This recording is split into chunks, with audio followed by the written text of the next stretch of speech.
Vatican ସିଟିର pope ଫ୍ରାନ୍ସିସ୍କ ହୋଇଛି ପରଲୋକ। 88 ବର୍ଷ ବୟସରେ ତାଙ୍କର ପରଲୋକ ହୋଇଛି। ପ୍ରାୟ 5 ସପ୍ତାହ ହେଲାଣି ନିମୋନିଆରେ ଚିକିତ୍ସାଧୀନ ରହିଥିଲେ। ତେବେ ଭାଟିକାନ୍ ସିଟି ପକ୍ଷରୁ ତାଙ୍କର ପରଲୋକ ନେଇ ସୂଚନା ମିଳିଛି। ପୋପ୍ ଫ୍ରାନ୍ସିସ୍ ଗୋଟିଏ ଦିନ ପୂର୍ବରୁ ଆମେରିକାର ଉପରାଷ୍ଟ୍ରପତି ଜେଡି ଭାନ୍ସଙ୍କ ସହିତ ସାକ୍ଷାତ କରିଥିଲେ।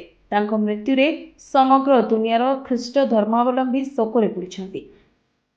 ତେବେ ଗତ କିଛି ଦିନ ତଳେ ବ୍ରୋଙ୍କାଇଟିସ୍ରେ ପୀଡ଼ିତ ଥିବାରୁ ତାଙ୍କୁ ହସ୍ପିଟାଲରେ ଭର୍ତ୍ତି କରାଯାଇଥିଲା, କିନ୍ତୁ ସେଠାରେ ତାଙ୍କ ଅବସ୍ଥା ଗୁରୁତର ହୋଇଥିଲା। ତେବେ ଇଷ୍ଟର ଶୁଭେଚ୍ଛା ଜଣାଇବା ପରେ ତାଙ୍କର ପରଲୋକ ହୋଇଥିବା ସୂଚନା ମିଳିଛି।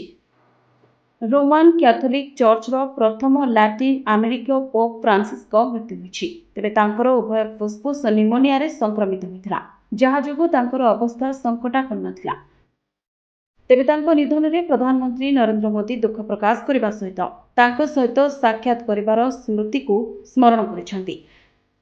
ମୋଦି ଏକ୍ସରେ ଲେଖିଛନ୍ତି, ପୋପ୍ ଫ୍ରାନ୍ସିସ୍ଙ୍କ ନିଧନରେ ଗଭୀର ଦୁଃଖିତ। ଏଭଳି ଦୁଃଖ ସମୟରେ ସମଗ୍ର କ୍ୟାଥୋଲିକ୍ ସମୁଦାୟ ପ୍ରତି ମୋର ସମବେଦନା। ପୋପ୍ ଫ୍ରାନ୍ସିସ୍ ଦୁନିଆର ଲକ୍ଷ ଲକ୍ଷ ଲୋକଙ୍କ ପାଇଁ କରୁଣା, ବିନମ୍ରତା ଏବଂ ଆଧ୍ୟାତ୍ମିକ ସାହସର ପ୍ରତୀକ ଭାବେ ସ୍ମରଣ ହେବେ। ବହୁତ କମ୍ ବୟସରେ ଯୀଶୁଖ୍ରୀଷ୍ଟଙ୍କ ଆଦେଶକୁ ସାକାର କରିବା ପାଇଁ ନିଜକୁ ସେ ସମର୍ପିତ କରିଛନ୍ତି। ସେ ଗରିବ ଏବଂ ଅସହାୟ ଲୋକଙ୍କ ମଧ୍ୟରେ ଆଶାର ଉଦ୍ଦୀପନା ସୃଷ୍ଟି କରିଥିଲେ। Bureau report, NNS Odia.